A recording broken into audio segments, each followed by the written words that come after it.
Good afternoon, all. Welcome back to Apisecure 2023. After a brief pause to stage 4. Hope you're ready to take in another exceptional presentation. As always, please post about our conference to your social media and tag us using hashtag Apisecure 2023, all one word. Okay, here we go. Our next speaker is Megan Bell. Megan will speak today on the topic of structuring security forward. Megan is the CISO at Contra Costa Health Services in Martinez, California. Megan is an accomplished cybersecurity, privacy, and compliance executive with extensive experience in building and scaling organizations and programs for new products, services, and cloud-native technologies. This includes addressing high regulatory hurdles, cost-effective programs that grow with an organization, investigations and auditing, including data breach events, engagement with external parties and regulators, building effective third-party oversight, and recovering from crisis events. She is skilled at translating contracts, regulations, and policies for consumption by business leaders and product and engineering teams. Please help us give a warm welcome to the stage, Megan. Folks, Megan, the stage is yours. Oh, thank you. Hey, everybody. How are you today? Let me see if I can't just get presentation going. Thank you for your patience. So, hi, everybody. It says add files.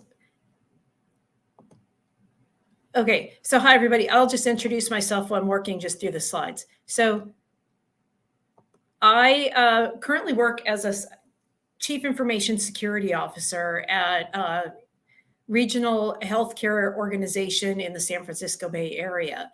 And I've been working in security for somewhere 10 to 15 years in that range. And I've worked on both sides of security.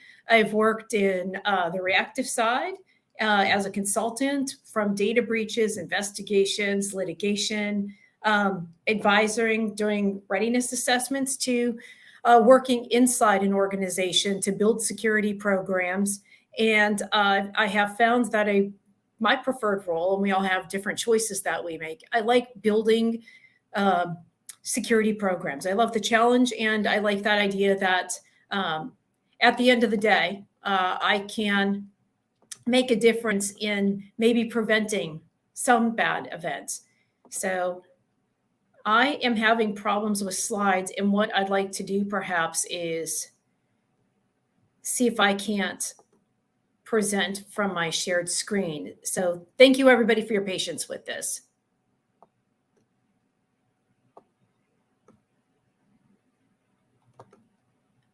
I appreciate your time with this. And so let me see if I go to slide mode. Can everybody see my slides, I'm hoping? And so maybe what I'll do is I'll start with the beginning of my presentation. So last year I spoke, and this presentation topic was called Structuring Security Forward. And it was for closing, I think, one of the day tracks. And I think of structuring security forward because security is something in an organization that you do a little bit at a time. I'm not sure if anybody has ever read any of the books such as Atomic Habits or listened to podcasts, but security is a game where a little difference every day. So when you're working for the long run to protect security, that's how you build a program that has really good resilience. And you also make progress in the big initiatives, ones that may require culture change, ones that may require technology investment. And so that's where I'll be focusing on. And this becomes really important because I'll go to the next slide. It becomes important because we're already at a point in what we do every day, from working outside our companies, maybe security researchers, working as ethical hackers, working as cybersecurity advisors or in data loss prevention, working in the arena of single sign-on. You name it, there's a great technology out there. And between best practices, great technology, we've really come a long way. And it's great that we've had this technology maturity over the last several 10, 20, 30 years, because right as application programming, interface technology, APIs have come out, we're also at a state where technology is really complex, and we're doing a lot every day, but what we're doing only takes us so far. When we move into cloud-based technologies, when we move into internet services, everything's flatter. It's a lot, we want to work fast, but we have a lot more complexity when we flatten our layers of protection and the ability to access and move data. And so that's where I come to as a starting point. Like, how do you become more secure when you want to keep making data more available, build better services, be lean, be efficient, and serve your customers, but at the same time, make sure you're getting really good security feedback from your teams that help you to identify vulnerabilities, look at risk, and on the flip side, you come inside and you're trying to build out what your program is to protect. So encryption and signatures are pretty phenomenal with what they've done. It's a safe harbor. You ever work in legal contracts for buying a service, it's something that you want stated specifically. There could be laws across working in finance, healthcare, various parts of the world, where if you have encryption, you have a safe harbor possibly if there's a bad event. And a safe harbor means, well, maybe somebody got into your system, but if they didn't get to your data, you may have work to do. It may be that's a regulator or somebody or an auditor needs to come look at your systems. Your customers want to see what's going on. It will hold you accountable, but you didn't go so far as like data exposure, the fines associated with that. So encryption has made great strides and is a key component of keeping us safe. And then we've also, as we've gotten into API technologies, we've had a number of tools from tokens of different types, ID tokens, access tokens, various types of tokens we associate to maintaining session security or having machines, whether it's machines talking to one another, people, or maintaining segmented transactions. Token type technology has been instrumental in us being able to scale and work flexibly to build out APIs that talk to one another. API gateways, the idea that we can put something in front to manage the traffic, manage the dictionary of API gateways can serve a lot of different functionalities, from firewalling, access control, segmentation, throttling, which is another item listed here. Anyway, I'm going through this as a list, and I think this audience probably understands this much better, maybe more than me describing this. But the point here is we've made a lot of investment and advancement. We continue to do that. The question is, do we think that this might be sufficient, and what more do we need to do?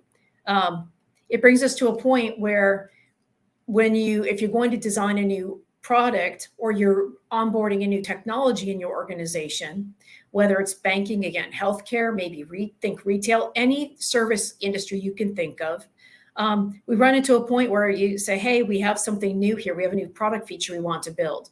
Now, if you're lucky enough, hopefully someplace there is risk review or somebody's asking security questions, privacy questions, and we're saying, hey, if it's a login page, might be an easy example to think of, hey, we want to redo our login experience, and we want to know that we're going to be secure.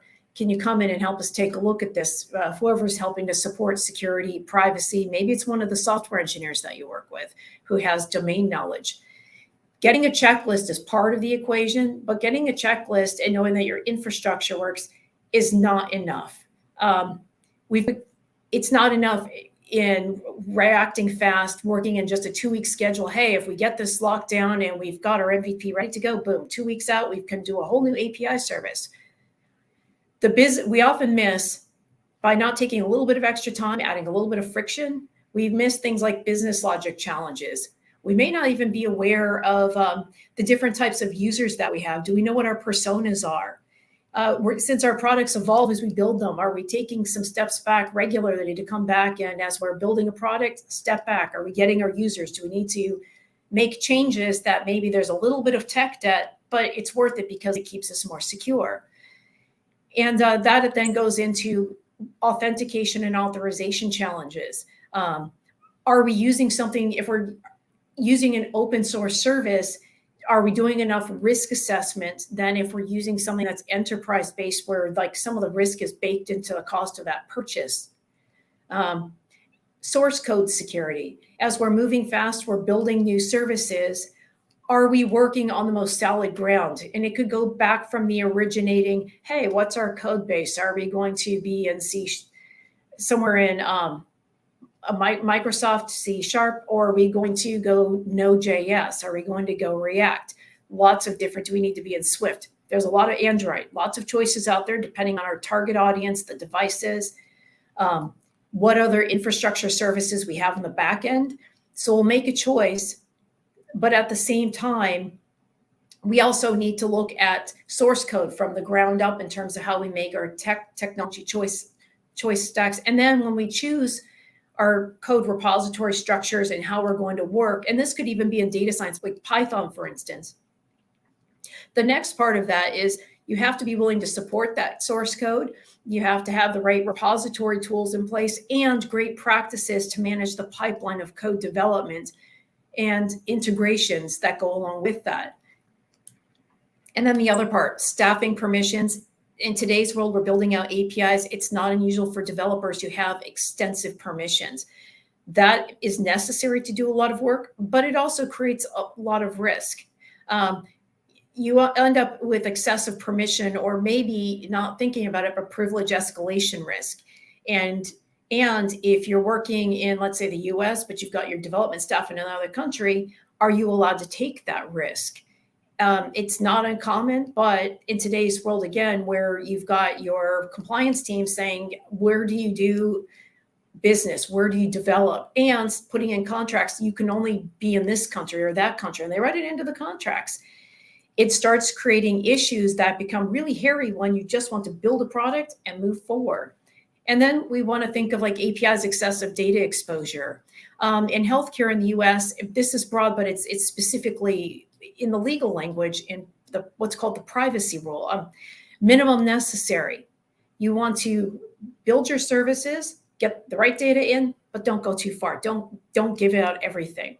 And that is something that as we want to work fast, we might say, well, you know what? We want to start out with 10 things, not 5 things, because it just makes it easier the next time. And those decisions, you shouldn't take them so lightly. It makes a difference. Data is becoming more regulated, and instead of having to backpedal, which is hard, it's better to think about what is it I'm doing here and work iteratively, but again, add a little bit of friction, but we don't. So we end up with excessive exposure, maybe the whole in healthcare, maybe everything. And then the last part, misconfiguration. When we start building out, we're adding a new service, we're building a new API. Maybe there's, I hate to say this, you might use SFTP. Maybe we're going old school a bit with what we're doing. Do we know the requirements? Could we run into misconfiguration? So you get into these issues and they may not be obvious at first. And when we run into them, we all of a sudden, let's see an email service. You're thinking, pretty easy, right? Maybe you're working in one of the well-known cloud service providers. You've got a service set up, but maybe you're using one account for everything. Maybe the person who owns the root account happens to be a super admin. And then a developer coming in needs some of those privileges to set up email. If you think of DMARC and SFP, which are security configurations having to do with email. Maybe you have staff who has no idea and they rely on someone else, but you end up with this risk of misconfiguration because you don't know, or misconfiguration in terms of how you hook in another service that you have to work with, because there's not the right level of interface between the two. So I could go on a lot in that topic, and I'm sure that you're thinking, oh God, I know all this already, right? So we often say, I know all this, I'm fine, I got it. But in a lot of times, if you hear people have been working in technology in a particular, maybe they've been working in an area for 5 or 10 years, they will go back and talk about their first projects. And one of the things you hear, I wish I would have known that, or I wish I would have kept a little bit more of an open mind walking forward. And it's okay not to know everything, but you know what? That's not enough. And so with APIs, where we are today, we want to move data forward. We've got amazing services, ChatGPT. We've got amazing technologies for analytics across the board, streaming data. And we can do incredible things with serving real-time dashboards, allowing people to make decisions with 11 nines of uptime, and monitoring our systems with gigabytes of log data, and being able to find anomalies through great AI technology, machine learning. So as we're pushing all this data, we're collecting it, pushing it for consumption, that rapid development, we're sometimes sacrificing security. We want lean security, but then we end up with tech debt. And I don't know who out there has ever, you get into the vulnerability space.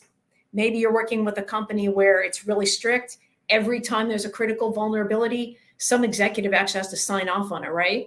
A lot of organizations, we don't get to that point. And it could be that a group, different teams deal with their vulnerabilities that get reported separately. Some vulnerabilities are easy. Others of them get really hard, where if you have to change the underlying framework for 5 or 6 repositories and you're talking a month of work, your product owners won't be very happy with you. So you get tech debt. And lean security means the dependencies. Well, we'll make the developers update them. How about that? And then they're so busy, the dependencies are hard, and they keep building up.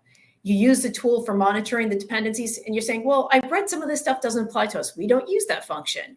Well, those qualitative insights about that doesn't apply to us, I took a quick look, that in today's world with lean security, it's adding up a lot of tech debt and a lot of bloat, but it's really what's in the world of risk called, it's unknown. Or it's that world of, if you're really managing security, you're supposed to managing security and really doing that due diligence every time, working with maybe a pen testing team. Maybe you've got a bug bounty program. And maybe you've got inside or outside someplace a great advisor who can help walk you through the risk at least at key points on a recurring basis to make better decisions, right? You want to be informed. Well, if we don't do that and you're thinking of risk, you're supposed to be keeping risks measured, like whatever for the business. If I'm running a marketing company and all I'm worrying about are business emails, my risk is going to be different than if I'm a bank. But in those two contexts, I shouldn't be a bank or a consumer wellness, a health wellness application saying, well, I have some device data for the people, I'm fine. And then you're not making decisions. You're just trying to go fast and accrue subscriptions and users. You've got bloat and risk. That's called, there's a topic, residual risk. What's left over? Well, if you don't measure this, all of a sudden it's overwhelming, and it becomes to a point where it's going to take, could take 6 months to a year to manage. It's massive buildup. And time and again, that is one of the worst places to be. And building good security means don't build up.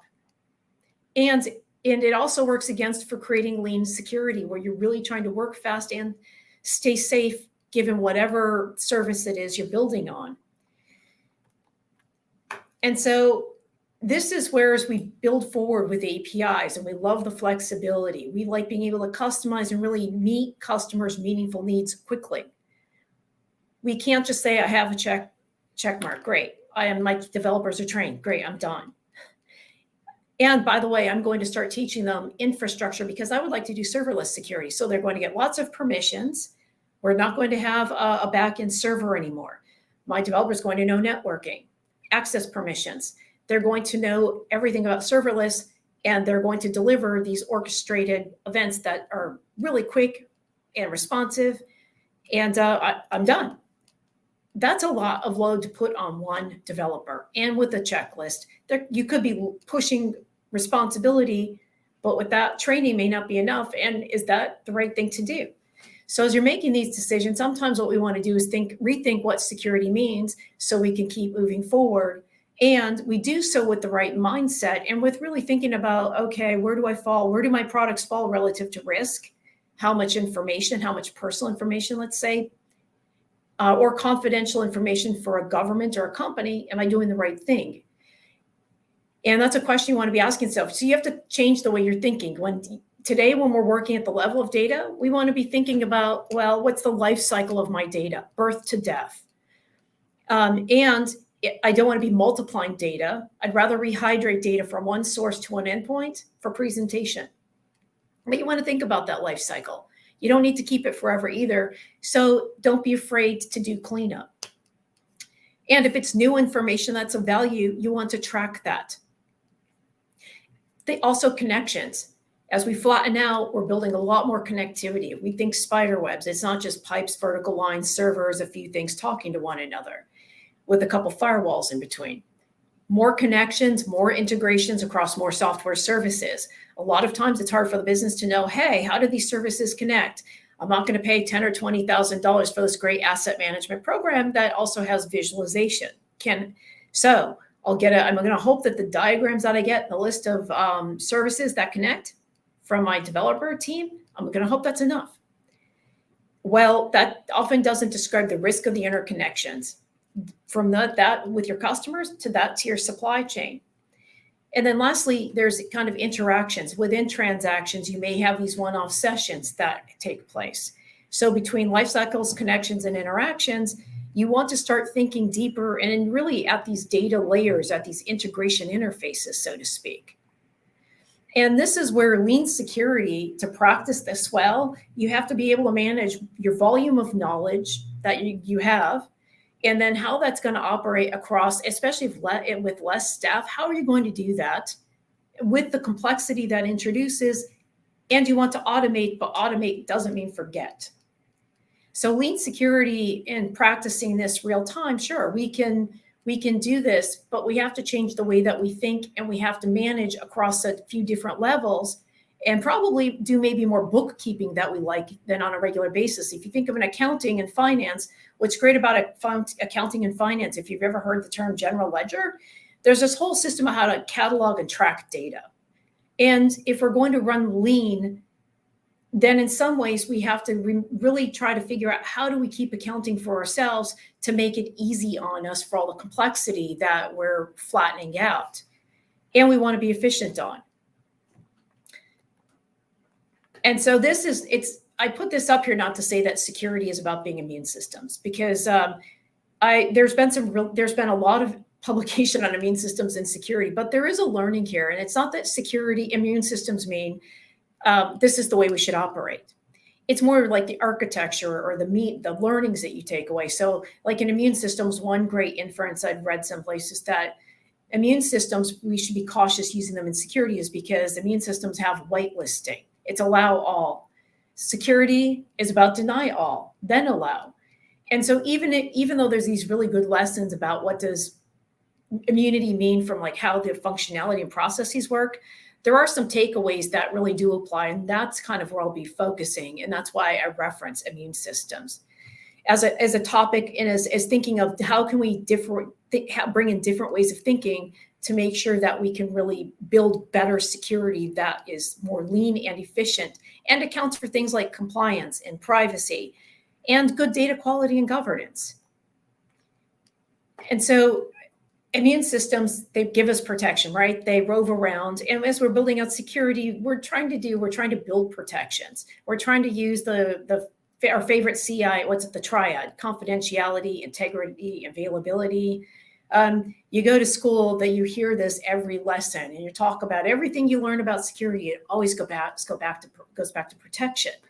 Well, in your immune system, you have your foundation. You have in the security world, like with my infrastructure, I might have controls in place that are measurable. I may have firewalls, so to speak. Those are my foundational protections in place. I might, for my servers, I might have hardening and patching that is required. Certain types of updates, automated.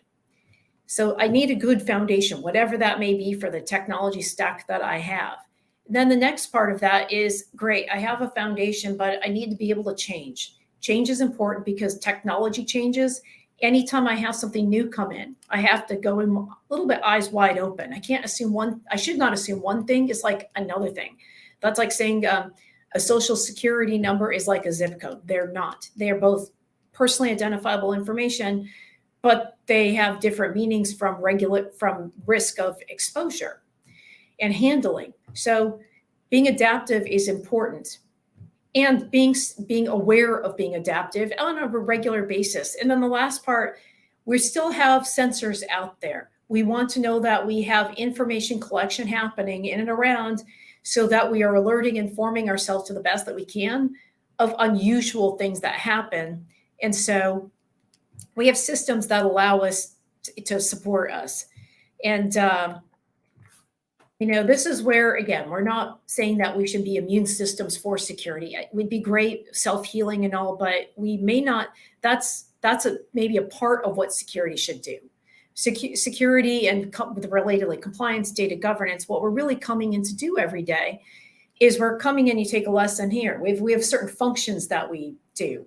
And our goal is to strengthen and protect by design, to not overuse that term, but it's really should be meaningful in how we think every day. Our goal is to, in security, we want to build by design, but we also want to make sure that as we're adding things in, if a immune system detect and fight infection, well, sometimes that's by design part of our platform, like minimizing access controls, controlling the level of data that goes out in a given transaction. So there's that self-regulation, there's built-in protections, patching our servers. Maybe you have antivirus, whether we like it or not, on servers that we're using, so that when we're monitoring that, and even though it has a slight impact on workload, it really helps to give us a good foundation of protection. And then also we've got tools that monitor us in the background. They feed information to us. They retain information so that, hey, we had this type of attack. We've learned from that and we're able to adjust for that. And we've got signals for anomaly that if we see one thing, we know what it is again, based on our human practices, technology, and process. And we've got tools like quarantine or other things we've put in place so that we can get stronger. And that's not just the tools, but that's also the knowledge that we bring back. That goes back to, hey, what else could we do upfront in building out our repositories, doing early scans, software review, maybe talking to an expert on something like how could we do authorization better and more efficient if we have like a high need for tokens, like machine-to-machine token sessions. How could we do that effectively and with higher security, but maintain cost? So we can learn a lot from an immune system in building out security. And that brings us to this idea of what innate security is. And the topic may be overused again, security by design, but good design up front will help us get to, I think, better outcomes in the long run. And so that is where I've already mentioned this several times, but one thing I've liked to say for many years is I came from an analytics background many years ago, and that's how I started my world through IT, security, and so forth, and product development. But good security, it's about design, quality, and governance.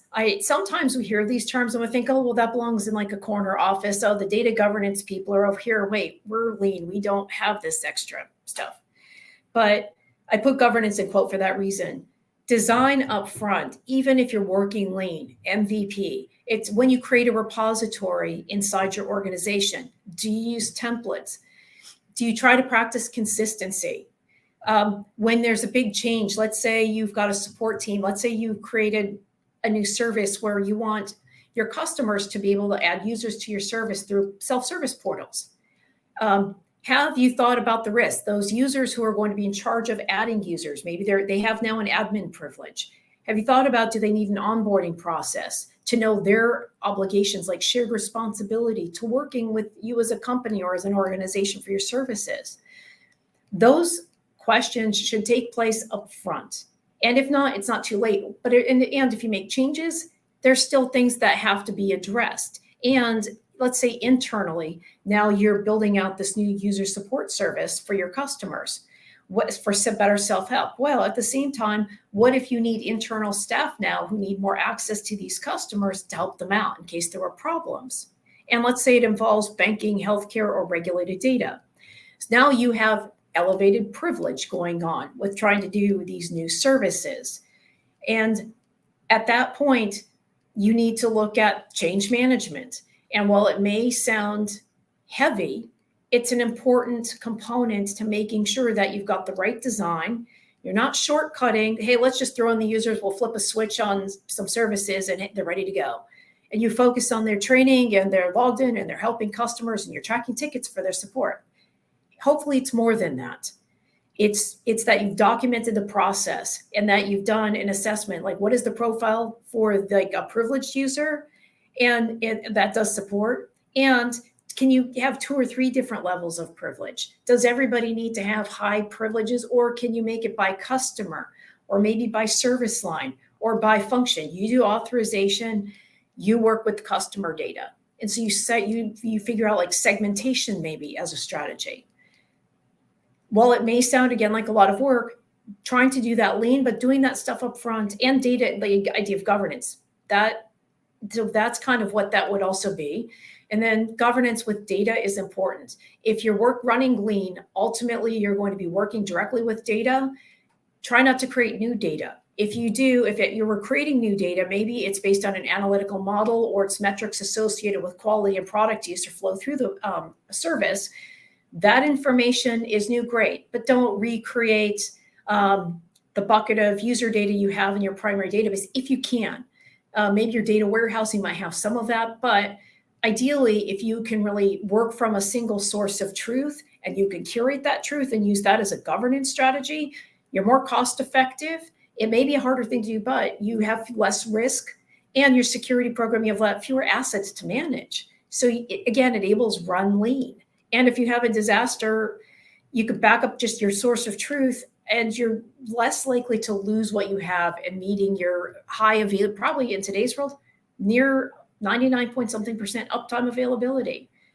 And the last word here, quality. If we're working on upfront, quality is security. Good data integrity upfront. Having a Swagger file for your API where everything is validated, and you've used a service to check, hey, is my data done properly? Do I have the right roles in place? Have I got the right calls and methods, and I'm not using the wrong method in the wrong place? Or there's something I forgot in terms of my business logic. And that goes to who's accountable. So if we're doing all of this, accountability becomes really big. If we're really being lean and we want developers to take all of this accountability plus a product owner, sure. But in the event something goes wrong, it's almost like you're increasing the possibility that something that, like, let's say you have, I hate to use the word breach event, but let's say you have a data exposure event. Maybe there's some sort of an API and a key was leaked, or maybe there was encryption, something was just left open by accident. We've pushed all of this accountability down to these teams to do everything. And why need a security team? We've got tools, right? Well, by doing that, do you really is that fair to the people doing the work every day? Are they going to be doing their best work?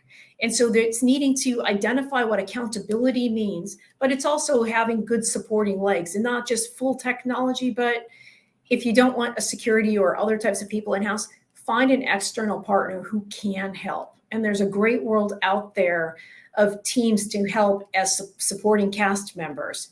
But it's important to do that and to put the right levels of accountability in. And when it comes to things like vulnerability management, if there is debt, or if you're not able to get key initiatives through that really elevate security, then it comes back to a management question. And it may be working with somebody outside to see this, but management does have accountability at the end of the day. You look back at different companies for large breaches, CISOs and CIOs have been fired. And sometimes there's been legal impact to those businesses. And so that's accountability, but the accountability shouldn't have to be so extreme if it's thought about upfront. And if you put checks and balances in place, like in vulnerability, critical vulnerabilities, you have to stop the boat maybe for a little bit, but you've informed your management. You said, we have to check for XYZ. We're going to have to delay for a couple of days on something. And you actually practice this, and you make your management teams, product owners aware we need this process. It's critical for running lean. And the next part could be investment decisions. we all have different types of resources. Sometimes we're working pure open source. We may just be bootstrapping, we're building. Other times we may be more mature. We may have more resources in hand. Whatever that means, build something versus buy something. It's following. Developers often give us great advice on this. Our experienced developers will come back and say, can we afford this product? It's really good. The business team may have to say no, but then they may have some other logic. Well, this is a great open source tool. It works with everything else we have, but we're going to need one person here to be dedicated towards this. And you may walk all the way down and say, hey, there's nothing for this. We have to pull in Clam AV. We're going to have to build our own. I'm sorry. In that case, sometimes we have to do that. But in those events, let the business team know you want to talk about the matrix, discuss options, and also account for the risk. And if you're really, let's say you have to build your own, let's say you're building an internal file vulnerability scanner. You have to, it's required in real-time data streaming. Make sure that the development is not done in test and production environments. Make sure that you have an experienced developer sign a pen testing agreement per se. Make sure that you have a separate environment, separate account, everything that you would expect a pen test to do, use those practices. Or work with somebody who can help you on this. But make decisions based on what you can do, and then also use best practices. And there may be no right or wrong answers, but experienced developers and staff can really help out with this, and it's good to listen to them on this topic. And then I've mentioned this before, beginning with data and purpose. Managing, as we work at the level of data, we have to think of security in our programs two ways. One, for our business, our risk, our executives, we're going to be saying, how many compliance incidents, security incidents, how much downtime this month? Did we meet our SLAs? Great. Customers with complaints, none, hopefully, or maybe one, was it resolved then, right? Big picture. Next level. We like big picture, but security is also a game from the weeds. You're not going to do a good job if you don't understand the weeds or have people that do. And that's where we begin with data and its purpose. As we move forward and we go lower, the design, but also the monitoring. Are we collecting the right logs? As API data is coming in, are we collecting data right? Are we collecting it long enough? Are we spending time analyzing that so we know where our baseline is? And then, do we do anomaly detection to understand unusual behavior? If you don't know your data, you're not going to know unusual. And collecting data can cost money, but it can be important to do. So through whatever tech stack is in place, it's important to collect the right amount of data for the right amount of time. Not to just say, we just let data roll over on a server 30 days. You can't use that mindset. It doesn't work. So we have to begin with data, its purpose in the API development. And then we also want to think, well, what am I collecting and how do I do that right and consistently?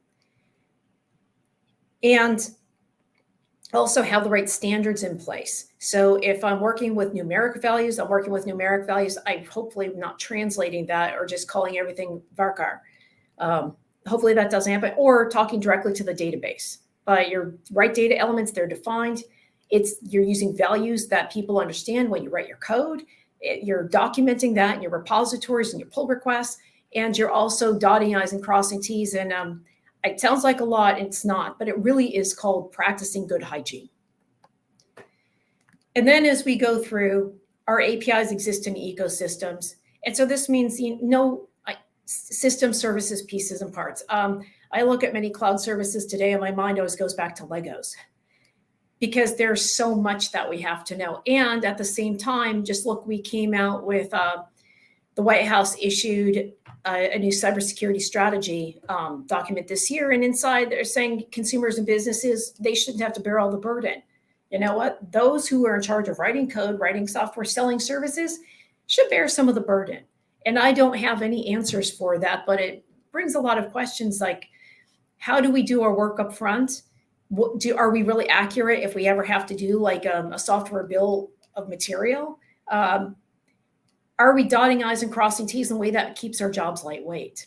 Are we doing elevated privilege for our internal developers in a way that, yes, they can develop across the appropriate systems and servers and services, but we've cut them off. Maybe they work on one function again. Maybe they do authorization, but they don't have access to user data, customer data. Maybe they're specializing in customer healthcare data and the data warehouse side, but they're not a super admin over in your SSO, your AD, your Okta type services, whatever that may be. So we've divided and conquered in terms of our inside and our respective knowledge of what we require someone to know. And then finally, we do have somewhere in-house, yep, we're using best practices. Docker containers get updated. We use golden images. We use scanning tools where necessary. And if there's there's a new upgrade coming in, like let's say Node.js has a major upgrade coming that takes care of a lot of vulnerabilities, we have someone out there who's informing us so that we do the right thing, we do upgrade. And if it's a lot in-house, again, use the ecosystems that we have to lighten the burden so we can be efficient. And this leads us to, as we get out there, being in security and building secure, compliant, privacy-forward systems and services in our APIs and respecting data also means we have to think about safety. If you think about hospitals, the software there is about safety. We want to keep the hospital running. Let's say an earthquake, a tragedy happens. You want to expect doctors have the capabilities and nurses and staff to take care of patients if something bad happens. So our job, to some extent, think of our job as safety, to keep the lights on. And if you think in the context of safety, these are kind of nebulous terms, but as you're moving forward and you're building out, and you're also looking at what's the risk of what I'm building, you want to look at the boundaries across who can use a product, and that's access, but also if I have an interface, what type of firewalling? If I'm building a new API service and I have a gateway, a security gateway service, and tokens are separated and the token service cannot talk to, maybe it's my new email service that I've written. I have to go through an exchange. It's thinking about what type of boundaries do I need, inside to outside and inside. Maybe I've got my authorization services, my token, what is done for tokens separately and rolled off differently from other services like customer data. Maybe even by country, I have data segmented out. So those boundaries are important, and as well as defining access with that, who can access what, and then being able to track access inside and outside for certain types of data, like in a hospital, who looked at the data, who printed the data, on what computer did these actions take place at what time. You want to be sure that you're thinking of safety and the ability to check on safety. And this all kind of leads to that concept, very traditional defense in depth as we're building out. And then the other part, and this might not be something we do all the time, but it's important to kind of have this context wherever you're working. Know your risk profile, wherever you're at. What is your victimology? How does an attacker see you? This information you can build over time.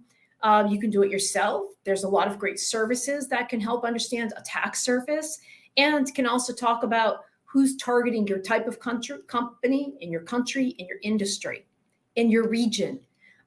It's important to know how the world sees you, because that should inform how you make your decisions on security, on the products, the technologies that you use, as well as like, when do we upgrade and need to take a break or shift or do something different? And so knowing your victimology, walking down layer in defense, this becomes important to do, and to occasionally check in. And if there is a member of the team that can keep in track with threat feeds, talking to members of a security community, researchers, this is an incredible element, and it allows a security program to be threat forward, not reactive. And as you're building out APIs, your underlying support, you're hoping that your underlying support is always threat forward, so that you're building products for tomorrow, not just like a Y2, hopefully something that, but you don't want your products to become Y2K products. Hopefully none of us do.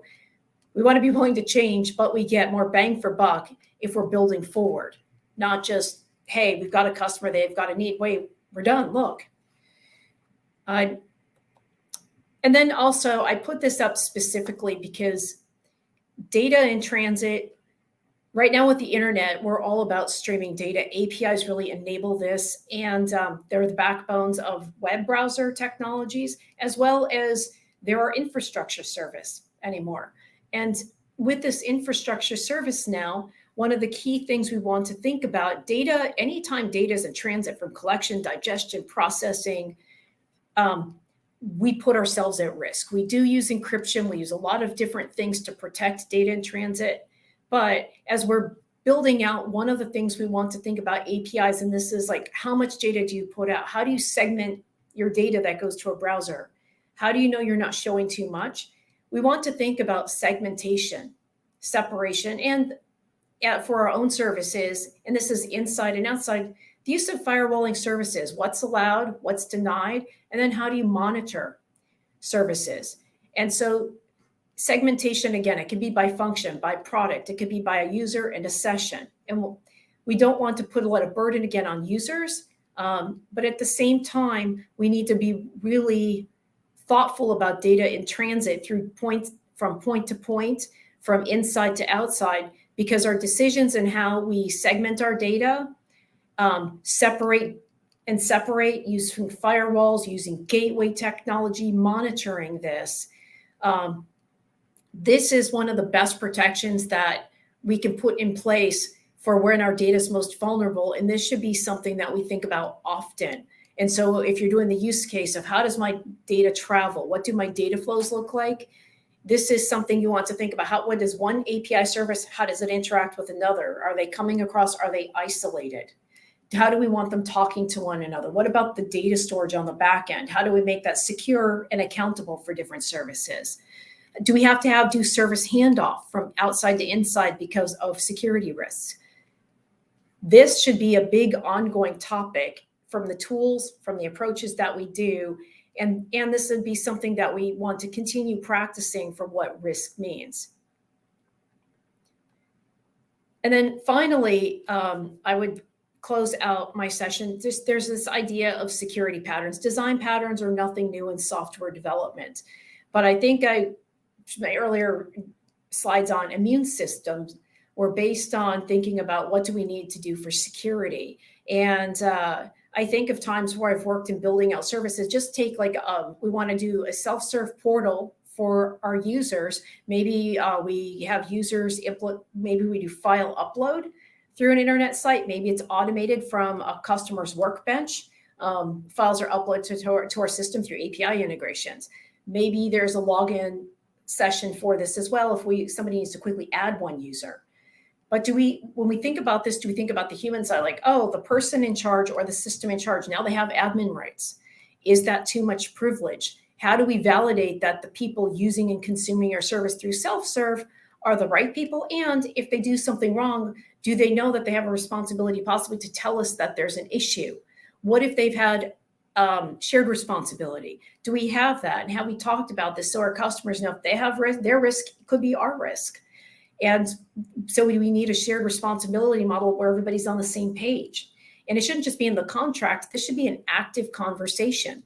Do we need to use things like MTLS, where we have like device connection to connection, interface to interface, device to device security? So we're not just one person is logging or doing something, it's just a session, but we actually can validate through the different layers, and we have some added assurance through this.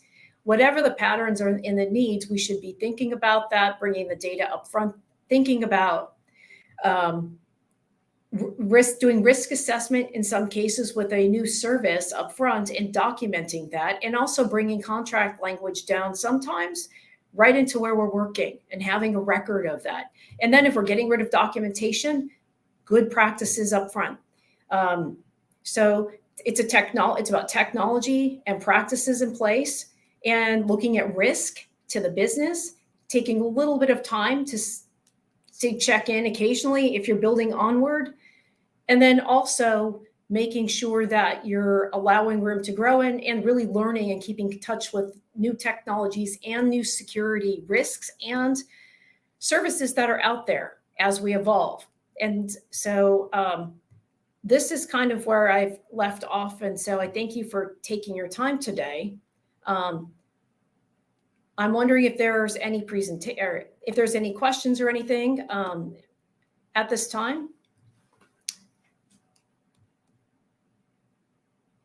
If not, you know what? I would love to thank you for your time today, and hopefully there's been a little bit of value from what I've run into and where I live and what I have to work through and how I like to approach security, working with different groups. Thank you. Hey, Megan, Yes. just before you go there, I've been monitoring the chat and I don't see any recent questions. but I do have a few things I'd like to add before Sure. we let you go. Okay.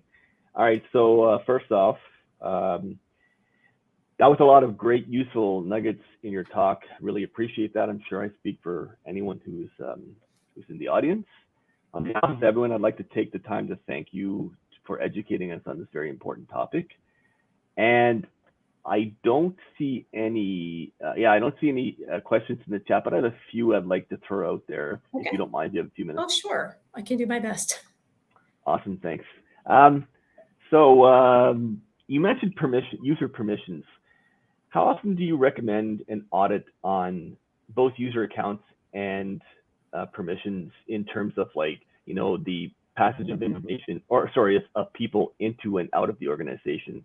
What would be a standard practice for doing an audit to ensure that there's no accounts that are not being used or permissions that are accumulative over many different positions within an organization?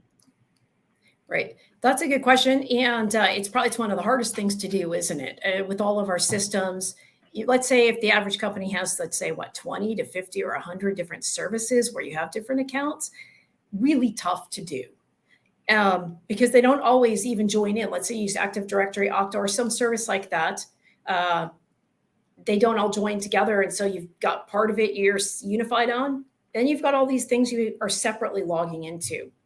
The first place I look to is the contracts I have with my customer and the regulations I get from industry, and who the person is. So let's say one audience, one user group is employees. Employees, that should be often. And it could be a monthly, it could be one-off if you have something high risk. It could be quarterly, or if you don't have staff leave a lot, just when a staff leaves if it's just occasional. And so some groups like employees you may do more often. When it comes to healthcare, for instance, there are requirements to have monitoring ongoing, especially for certain types of anomalies. Here's one: you can't look at your own health records. If you do, I should get a notification.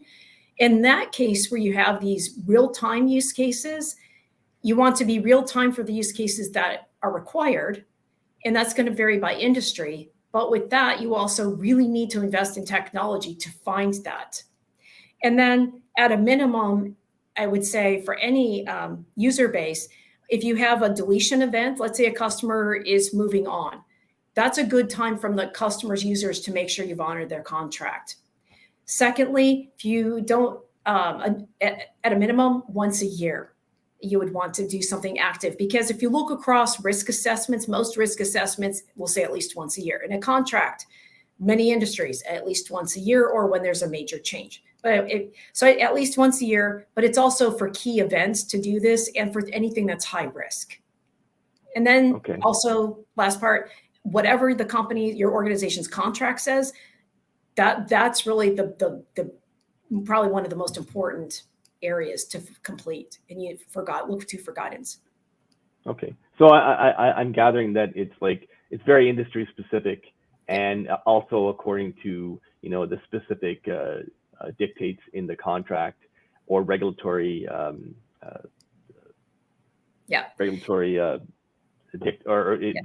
according to the regulations. Yeah.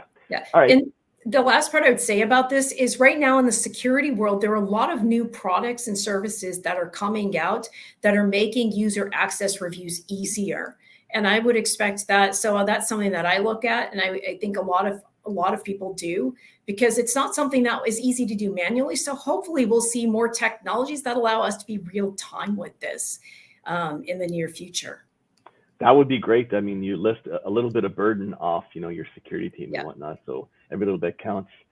Yeah. Absolutely. Let me see. Just give me. So I kind of with the advent of ChatGPT, I was just wondering. Most of us are now aware of its capabilities. What do you think are some drawbacks that may be detrimental to an organization with that type of technology? I would say what could be detrimental is picking up use of a service, but not knowing its impact on customers. And so while it's a great tool, There's, so one thing that is out, there's in addition to security, so part of security is the what's called governance, risk, and compliance space, right? Yes. It's the controls to say, hey, are you following the rules for what you're supposed to do? We have a book of rules. We just want to make sure we're following them. Like, you have a password for login, or maybe use a fingerprint. Those are rules. Yep, we're using them. Great. Well, there are rules for use of artificial intelligence and machine learning that may go with privacy, that may go with like security best practices. Like, for instance, if you're a hospital and you've got patients' data, do you want a ChatGPT service you don't control ingesting that data? Can you pull it out? Oftentimes, one of the biggest risks with cloud is data goes in, it's hard to get out, right? So I think using those controls, and also there's that, like, things like bias, right? We want to respect privacy, we want to respect our users, but we also want to have some sort of eye open for like unintended consequences. Like, I had all this de-identified data, and somehow this tool with its intelligence just re-identified 3 people. Re-identification risk. So I would say that it's having controls in place, and you want to monitor them. And then also thinking about, do I want my data here in the first place? The worst case, data gets in, it can't get out. A few good checkpoints, like, can I get my data out? Do I have control? Is it my own account? Is the service operating in my own account that the data is all mine and isolated? If we can answer some of those questions, great. But if not, I think that's where we just have to keep that open mind, so to speak, right? Because I think the questions will evolve as we learn from our use cases. Absolutely. Totally agree. Okay, so I think that's pretty much it for now. Let me just make sure there's no more further questions. Let's see. Okay, I do actually have one question. So it's any recommendations for getting past the resistance by business leaders to pay for security forward? That is something that I would say, number one, good to have a bit of tenacity, right? Number 2 is looking for, so I mentioned like atomic habits. It's the small things that make a difference. Absolutely. Right? So this is where it's looking at what's the problem. Maybe the problem is vulnerability management. That often runs into the issue, and it can be expensive. And so to get to a tool, sometimes looking at like, the risk can often be hard because people don't see the risk if something hasn't blown up. But looking at the time about this, number one, I got it. Number one, go to your contracts. If there is something the customer, they won't pay you if it finds out in a contract. That's your first line of defense. Well, the customer is saying they could pull their service. You've just violated your contract. The lawyers don't like that. So that's kind of step number 1. If you have that, it's a gift. Learn to use it. I shouldn't say that, but it is a gift. And that's part 1. Second line of defense, learning to be creative, working with your teams. If you don't get executives, the next part is, what do you do until you get to the point where you have the ability to pay for it? Working with your developer teams to find ways to address this can be really good, like doing cleanup day. One type of risk is getting rid of stuff that's old. That makes a difference. Or sometimes if you can't pay for something that you need, learning to reinforce what you have better. And then finally, for the business, I would say the business leaders that one works with should be engaged at a risk level. And also we should be thinking of options. If you have a business team that doesn't get the voice of security, it doesn't mean security needs a place at the board. It's important. But it's finding the right person who can be a team leader and get that voice at the top. And that could take time, but that's important. And then starting to socialize what it means in a business context. And that's different by industry. Finance is a much higher stake than, again, if you're just doing a mailing list. But at the end of the day, and again, with tenacity and patience, you can do that. But you're right. And I would say the last part to ask yourself is, no matter where you're at, if you're in an organization, let's say that they do have some risk exposure, they're not listening to security, you have to ask yourself, are you in a good place to be? I hate to ask that question, but it's important for us, and most of us live our lives to serve and do well in security. Are you in a place where you're making that difference? And I would say, don't leave your job. And just say, think about where you are, the mission that you have. And it's important, wherever you're at, the executive team should be aligned with you. It's important culturally. I'd say that's the last part. Any place you work, to me, that I wouldn't want to be in a place where it's hard, because Yeah. I care about what I do. And at the end of the day, I can't do what I do if I don't have people who support me. So big takeaways are essentially, look around to see what processes you can improve to, kind of facilitate the same, to get the same effect as you would if you had an increase in your budget. And then lastly, to have someone advocate, a leader per se, to advocate on your behalf to, bridge the gap between, let's say, the staff who are implementing the items in question, and then those who are making the decisions to fund those said items. So if I get that right. Yeah, thank you. That was a great summary. Thank you. All right, perfect. Okay, so I don't see any further questions in the group chat. So at this point, we're probably going to have everyone, the audience here, as well as yourself, Megan, to collapse back to stage one. I guess they're having some announcements and whatnot there. So once again, thank you so much for your very informative talk. I learned quite a few things. Thank you. Thank you so much. All right.